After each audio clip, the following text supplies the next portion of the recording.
All right, the other thing that I really want to show you is recommendations. 22 people have recommended me. All right, I think I've recommended more other people than they have recommended. Yeah, I've done 36 recommendations.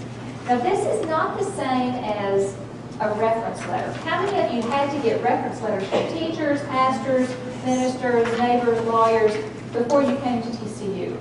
You have to get some type of a reference letter for somebody else is saying, yeah, this is a good person, but those letters were long and they talked about everything wonderful that you'd ever done. These recommendations are not that.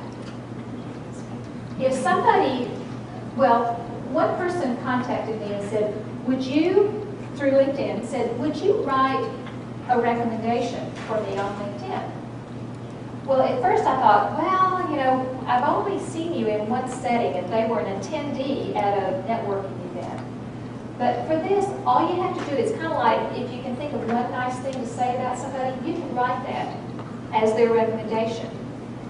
And so what I put for that person, I really had only known them for about 4 months, and just once a week for an hour in the networking.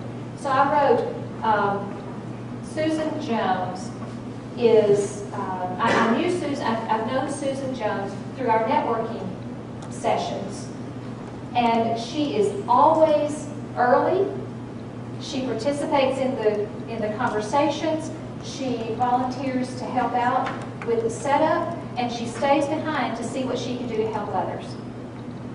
And that's really all I knew about her, but that was all the truth. So I put that on there, and she just gushed. She said, oh my gosh, that's so nice, thank you for doing that.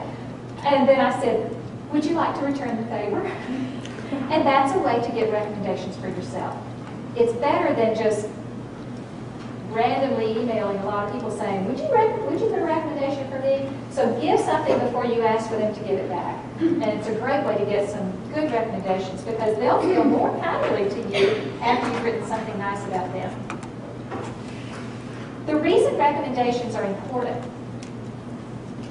when you look at the very top of the screen, there's a section called Jobs.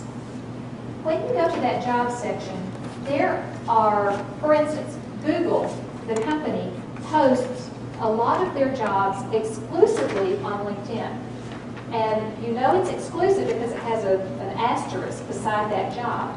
When you click on the job, very often it will say at the very bottom after the description, it says LinkedIn members with recommendations will be given higher preference. So if you have, or if they may say with 10 recommendations or 5 recommendations, they want to know that other people think you're as great as you say you are. So that's the reason that the recommendations are important. That's the only reason I can think of. Yeah? Does the recommendation have to be from another LinkedIn person, or do you just need an email address? The recommendation does need to be from